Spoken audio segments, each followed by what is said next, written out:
बिस्मिल्लाहिर्रहमानिर्रहीम। तुमसे पाकिस्तान में खुश आमदीद। मैं हूं साजिद हुसैन। मजबूत मुस्तहकम पाकिस्तान पर हम बात करते हैं। कैसे मुल्क मिल्लत की तामीर और तरक्की में हमने अपना किरदार अदा करना है। मौजूदा सियासी सूरत हाल से लेके पाकिस्तान की इकनॉमी किस सिमत जा रही है, नई हुकूमत के पास क्या प्लान है, तमाम मौजूद पे बात करेंगे। इस वक्त में फ़ोन कॉल पे ज्वाइन किया सैयद सज्जाद अली शाह ने। आप सीनियर जर्नलिस्ट हैं, कई बार आपने मुल्क की सियासत। शाह साहब खुश आमदीद कहेंगे शो में। शुक्रिया। शाह साहब बताइएगा कि इस हुकूमत के पास मुआशी प्लान क्या है? क्या ये जो 16 महीने जो प्रीवियस इनके गुजरे थे, क्या अब कुछ बेहतरी आएगी या कि जूं का तू रहेगा मामला? सबसे पहले तो शुक्रिया आपका साजिद, आपने इस अहम मौजू के ऊपर लाइन पे लिया।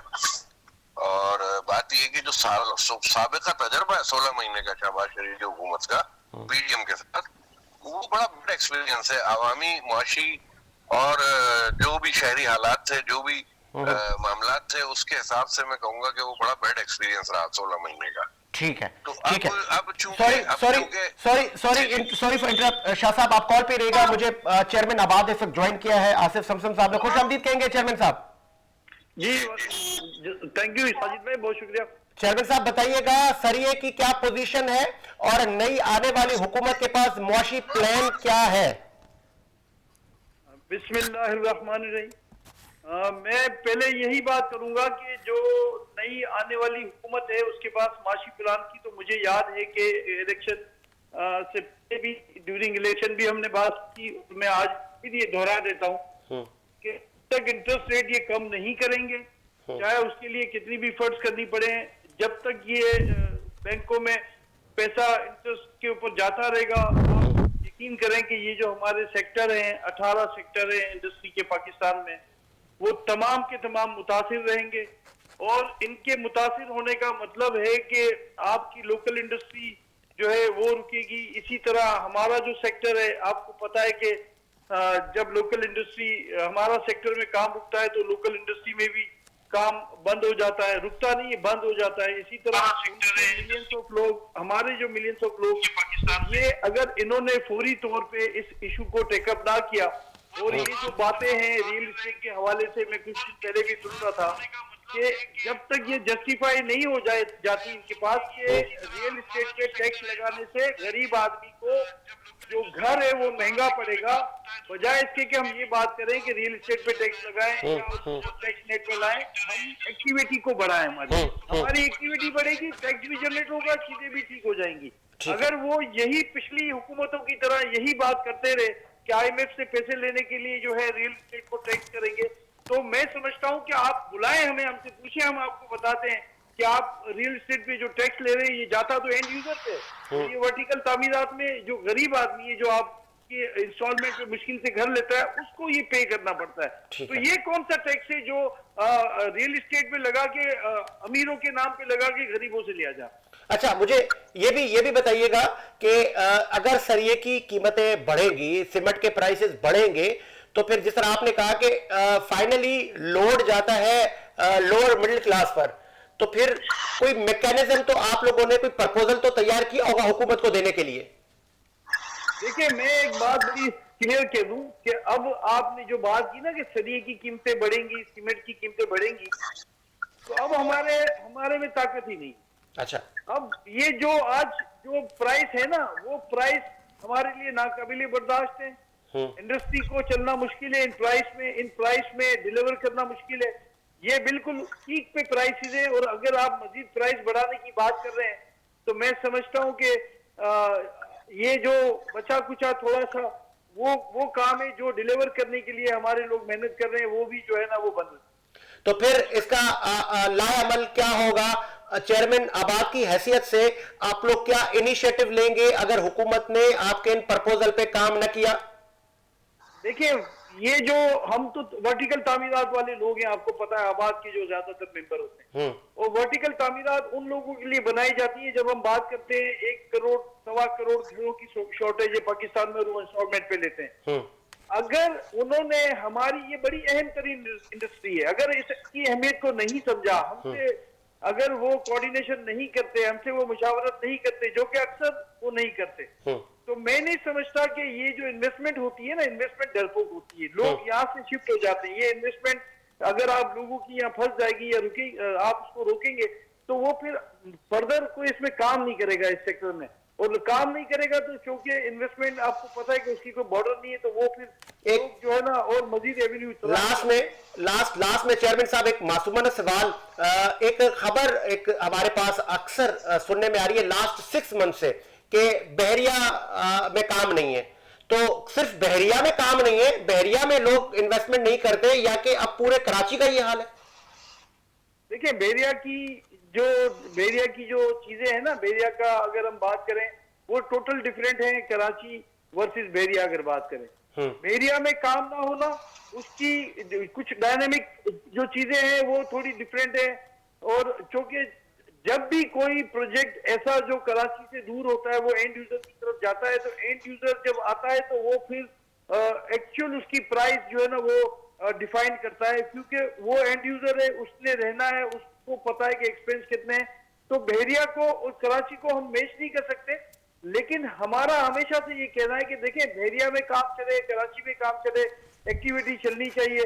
और 6 महीने से जो आप कह रहे हैं बहरिया में काम नहीं है, तो देखिए उसका मैंने फिर आपसे कहा कि उसकी कुछ डायनामिक कुछ डिफरेंट है, उसकी चीजें डिफरेंट है, उसका ओनरशिप के मामलात हैं। हम समझते हैं कि अगर वो ओनरशिप की तरफ आएंगे, फिर बहरिया के इतराफ में कोई इंडस्ट्रियल जोन अगर वो बनाए, लोगों को बाजार एक्टिविटी वहां बनाए, तो मैं समझता हूँ बहरिया फिर से बेहतर हो जाएगा। लेकिन अगर सिर्फ रहने के लिए बहरिया जाना है तो आने जाने के लिए जो कॉस्ट पड़ती है वो आप सबके सामने है कि कितना पेट्रोल महंगा है, आना जाना। लास्ट में चेयरमैन साहब लास्ट मेरा सवाल है, अच्छी खबरें कब आएंगी?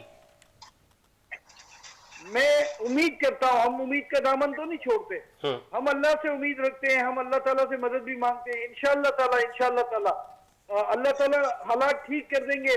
ये जो इंटरेस्ट रेट है, अगर इसको हुकूमत तवज्जो दे कम करने पे, कि उसको कम कर दे कम अज कम, यानी सबसे पहला टास्क है कि इंटरेस्ट रेट को जो है सिंगल डिजिट अगर वो कर सके तो सारी इंडस्ट्री चल जाएगी। अब उसके लिए क्या एफर्ट्स करनी है वो बेहतर जानते हैं। बीइंग अ चेयरमैन आबाद, इस वक्त आप एक बड़ी एसोसिएशन के चेयरमैन हैं और जिम्मेदारियां भी ज्यादा हैं।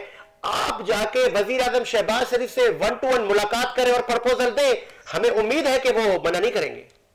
मैं बिल्कुल, मुझे उम्मीद है वजीर आजम शहबाज शरीफ साहब से भी कि वो कारोबारी घराने से उनका ताल्लुक है, वो समझते हैं, उनको अंदाजा है कि सेविनी के साथ जो सेविनी लगा उसने कितना डैमेज किया। सिर्फ हमें डैमेज नहीं किया, DHS को भी डैमेज किया, उन्होंने जितने भी उनके मंसूबे थे उनको डैमेज किया, बाकी और जो प्राइवेट मंसूबे थे उनको भी डैमेज किया।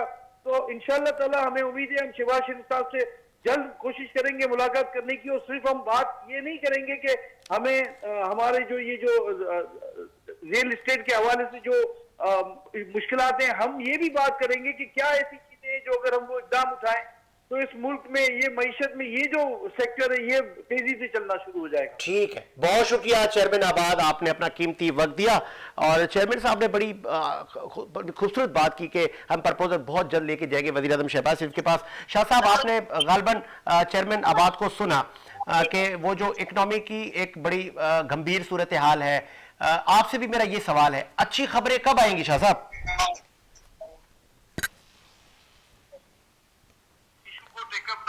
शाह साहब, क्या आप लाइन पर हैं?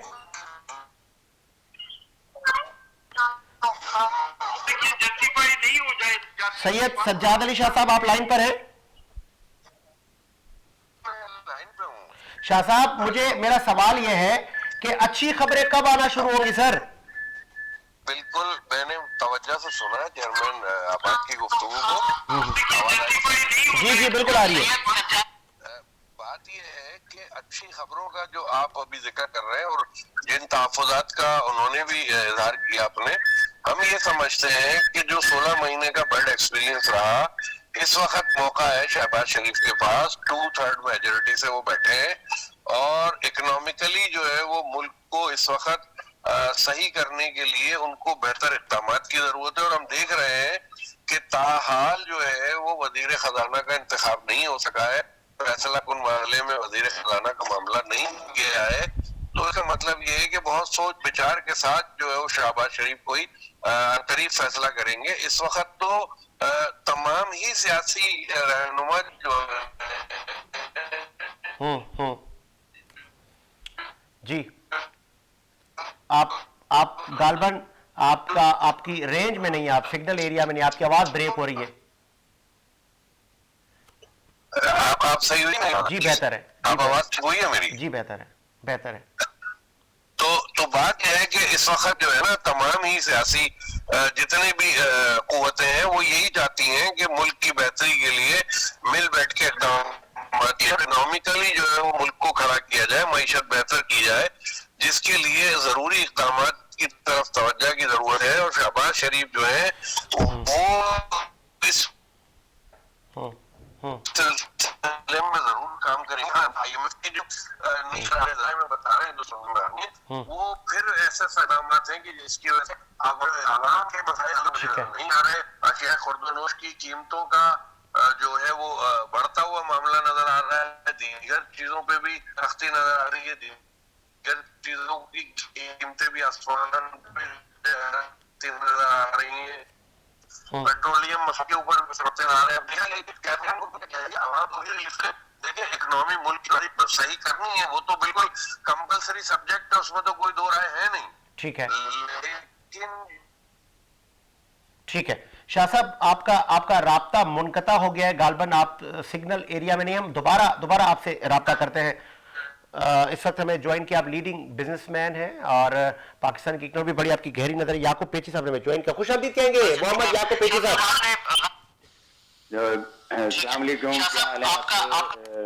जी वालेकुम अस्सलाम। मोहम्मद याकूब पेची साहब, नई हुकूमत बन गई, नई उम्मीदें हैं, आगे का पाकिस्तान आप कैसा देख रहे हैं और पाकिस्तान की इकोनॉमी बेहतर हो पाएगी? आम आदमी से लेके बिजनेसमैन के जो इश्यूज हैं, जो महंगी गैस मिलना है, महंगी बिजली मिलना है, कुछ सुकून का सांस लेंगे पाकिस्तानी अवाम? देखें, हुकूमत तो नई बन गई है, लोग चेहरे सारे पुराने हैं और जो 16 महीने की हुकूमत रही इन लोगों की, अब वो दाग होने का वक्त है। और मैं ये समझता हूँ कि अब अच्छी खबरें आना शुरू होंगी, बेहतरी डेफिनेटली आएगी और हुकूमत बहुत सोच विचार कर रही है। इस वक्त देखें आप कि आपका वजीर खजाना जो है वो नॉमिनेट नहीं हुआ है कैबिनेट में, और बाकी जो दूसरी इकोनॉमिकल कंडीशंस हैं वो भी बहुत ही परेशान कौन है। और इसी हिसाब से महंगाई आप देखें, गैस अवेलेबल नहीं है, तो ये सारे मसाइल जो हैं ये नई हुकूमत के लिए चैलेंज है। और मैं समझता हूँ कि ये टीम अच्छी है, बेसिकली ट्रस्ट डेवलप करने की जरूरत है। याकूब साहब, आपने कहा कि चेहरे पुराने हैं, तो ओल्ड इज गोल्ड, तो ये जो पुराने लोग हैं इनके पास वसी एक्सपीरियंस है। दूसरी मरतबा साबिक सदर आसिफ अली जरदारी मैदान में उतर चुके हैं, वजीर आजम शहबाज शरीफ दूसरी मरतबा वजारत उस्मा के मनसब पे बैठ चुके हैं, वहां मरियम साहिबा CM पंजाब बन चुकी है, सिंध में जो हुकूमत पीपल्स पार्टी की है ये चौथी मरतबा कंटिन्यू आप लोग आए, तो अब तो कहते हैं टार्जन बन गए हैं ये तजुर्बे के मामले में, तो वो अब अवाम के पास वो समर आएगा, डिलीवर होगा? जी बिल्कुल बिल्कुल, मुझे अभी उम्मीद है कि ये सारे तजुर्बेकार लोग अपने तजुर्बे को बरूए कार ला के और मुल्क की मईशत को नई मंजिलों की तरफ लेके जाएंगे। ऑपोजिशन का बड़ा किरदार होता है ऐवान में और पार्लिमानी पॉलिटिक्स में। इस वक्त भी ऑपोजिशन बड़ा कड़ा किरदार अदा कर रही है और ऑपोजिशन ने आते ही हुकूमत को लोहे के चने चबवाना शुरू कर दिए हैं। तो एक ये आवाज भी आ रही है कि ये हुकूमत 5 साल पूरे शायद ना करे। PTI के लोग कह रहे हैं कि हम 1 साल में इस हुकूमत को चलता करेंगे, तहरीक अदम लाएंगे, हमारी खोई हुई नशिस्तें वापस आ जाएंगी तो इनके पास वोट नहीं रहेगा और ये हुकूमत खुद ही घर चलती बनेगी। क्या ये तासुर ठीक है? नहीं, मैं ये समझता हूँ कि पॉलिटिशियंस हो या मुक़तदरा हो और बाकी इंस्टीट्यूशंस जो हैं पाकिस्तान के, वो सब मिल के एक ही कोशिश करेंगे कि पाकिस्तान में स्टेबिलिटी आए, फॉरेन इन्वेस्टमेंट आए और जो ये महंगाई का तूफान है इसको किसी तरह से कम किया जाए और लोगों को खुशहाल किया जाए। मैं बहुत पुरुमीद हूँ कि हमें बहुत जल्द अच्छी खबरें और अच्छी पॉलिसीज नजर आएंगी। एक लास्ट में एक लास्ट आपसे, चूंकि आप एक कारोबारी आदमी के साथ साथ आप एक सोशल आपकी बड़ी खिदमात है, न सिर्फ पाकिस्तान के लिए, पाकिस्तान के कई सूबों के लिए आप खुद विजिट करते हैं और आपकी अपनी फाउंडेशन और आप अपने वो कहते हैं ना चादर देकर आप काम करते हैं, ये बड़ा बड़ा खैर सगाली का जज्बा है। रमजान में क्या तैयारियां हैं? रमजान में अभी देखें गवादर में बहुत शदीद सैलाब की सूरत हाल है, तो हमारी कोशिश ये है कि इस दफा हम बलूचिस्तान पे ज्यादा तवज्जो दें और वहाँ खुराक का और टेंट्स का और गर्म कपड़ों का बंदोबस्त करें। हालांकि हमने सर्दियों में गर्म कपड़े भेजे हैं, बलूचिस्तान भी भेजे हैं और सिंध के मुख्तलिफ अजला में भेजे हैं, लेकिन अब बारिशों की वजह से और अल्लाह करे कि बाकी मुल्क में वो सैलाबी सूरत हाल दोबारा ना हो जो पिछले साल देखी है, लेकिन गवादर का हाल बहुत बुरा है। ठीक है, इसका मतलब ये है कि आप गवादर को प्रायोरिटी पे रखेंगे इस साल? जी हाँ, बलूचिस्तान प्रायोरिटी है इस दफा। ठीक है जी, बहुत शुक्रिया आपके कीमती वक्त का। मोहम्मद याकूब पेची साहब ने अपना मौक़िफ़ दिया। हमारी कोशिश है कि पाकिस्तान के सॉफ्ट इमेज पर बात करें, पाकिस्तान किस सिमत जा रहा है हम उस पर बात करें, और पाकिस्तान की जो अब ये हुकूमत बन चुकी है, अब इनके पास कई चैलेंजेस हैं। अब उन चैलेंजेस को कैसे निमटना है, कैसे आम आदमी को समर देना है। सीएम पंजाब मरीम नवाज साहिबा ने निगहबान प्रोग्राम का आगाज़ कर दिया है, क्या ये काफ़ी होगा? ये तो रमज़ान का प्रोग्राम है, हमें देर पा प्रोजेक्ट से काम लेना होगा, हमें लोगों को रोज़गार देना होगा, न कि हम उनको डोनेशन पे लगाएं, हमने उनको हुनरमंद करना होगा। आपकी बहुत अच्छी स्कीम थी जब आपने लैपटॉप तकसीम किए थे। अब अहले कराची भी मुंतज़िर है और कराची की आवाम में एक बड़ा जज्बा है और यहाँ के जो गनी परवर लोग हैं वो अपनी जेब से, अपने अकाउंट से, अपनी माली मामलात को वो बग़ैर हुकूमत को देखे हुए अवाम उन्नास की खिदमत करते हुए हमें नज़र आते हैं। बहुत अच्छा काम है, फलाही काम है, करना चाहिए। हम कोशिश करेंगे कि इस कंटिन्यूसी के साथ इन मामलात को हम लेकर चले। इसी उम्मीद के साथ मेरा मुल्क शाद आबाद रहे। मुझे साजिद हुसैन को इजाज़त दीजिए। मुलाकात होगी नए प्रोग्राम के साथ। अल्लाह हाफ़िज़।